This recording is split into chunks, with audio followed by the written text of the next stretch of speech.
নমস্কার বন্ধুরা, আচার্য ফ্যামিলি কিচেনে আপনাদের সকলকে স্বাগত জানাই। আজকে আমি মাছের ডিমের পকোড়া করে দেখাবো। আর মাছের ডিমের পকোড়া আমরা কম বেশি সকলেই খেতে খুব ভালোবাসি। তার জন্য দেখুন এখানে নিয়ে নিয়েছি 200 গ্রাম রুই মাছের ডিম।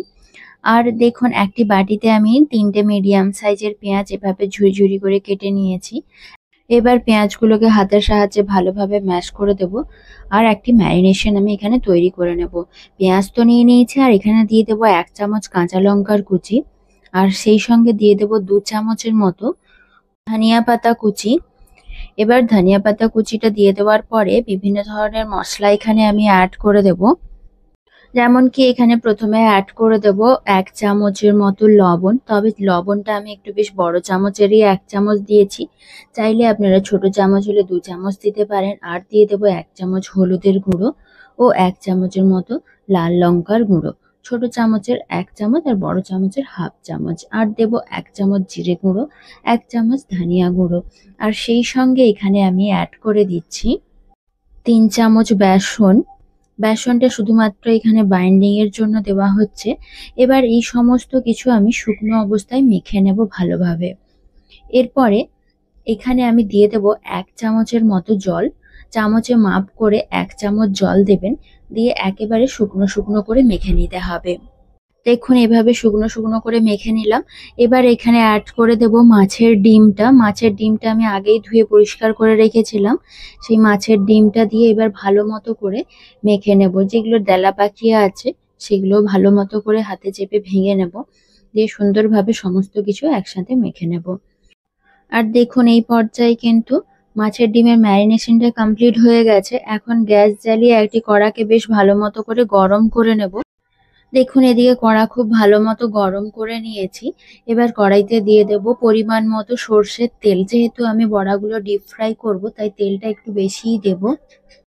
তার জন্য দেখুন আমি এখানে কিন্তু সর্ষের তেল ইউজ করছি। আপনারা চাইলে সাদা তেল ইউজ করতেই পারেন, কিন্তু মাছের ডিমের বড়া সবসময় সর্ষের তেলেই খেতে ভালো লাগে। মানে আঁচড়ে টাইপের জিনিসগুলো সর্ষের তেলে রান্না করলে তেমন বেশি একটা গন্ধ ছাড়ে না। সেই জন্যই আমি এখানে সর্ষের তেল ইউজ করলাম। এবার তেলটা খুব ভালো মতো গরম হয়ে যাওয়ায় মাছের ডিমের মাখানো ব্যাটারটা বড়ার শেপে করে তেলের মধ্যে ছেড়ে দিচ্ছি। দেখুন এভাবে 4টে করে ডাবল ব্রাশ করে ভেজে নেব। আর এদিকে দেখুন মাছের ডিমের একটা সাইড খুব ভালো মতো ভাজা হয়ে গেছে, তাই উল্টে অপর সাইডটা ভেজে নিচ্ছি। দেখুন বড়াগুলো উল্টে দিলাম। এবার মিডিয়াম ফ্লেমে করে বাকি সমস্ত বড়াগুলো এইভাবেই ভেজে নেব। আর দেখুন কালারটা কতটা সুন্দর এসছে। আর ঠিক এইভাবে বড়াগুলো তৈরি করলে বড়াগুলো খেতে খুবই মজাদার হবে।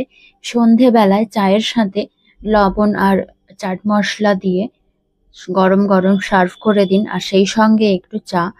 তাহলে তো বিকেলটা জাস্ট জমে যাবে। আর দেখুন এদিকে বড়াগুলো ভাজা হয়ে গেছে। এখন আমি একটি হাতার সাহায্যে তুলে একটি পাত্রে রেখে দেব।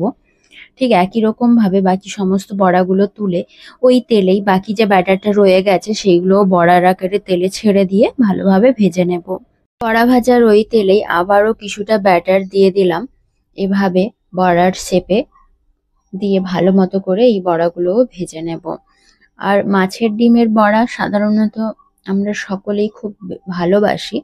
আপনারা চাইলে ভাতের সাথেও এই বড়া খেতে পারেন, তাতেও কিন্তু টেস্টটা জাস্ট অসাধারণ হবে, খেতেও বেশ ভালো লাগবে। যদি ডাল আর মাছের ডিমের বড়া হয়ে যায় তাহলে আর ভাতের সাথে কিন্তু তেমন কিছু প্রয়োজনীয়তাই পড়বে না।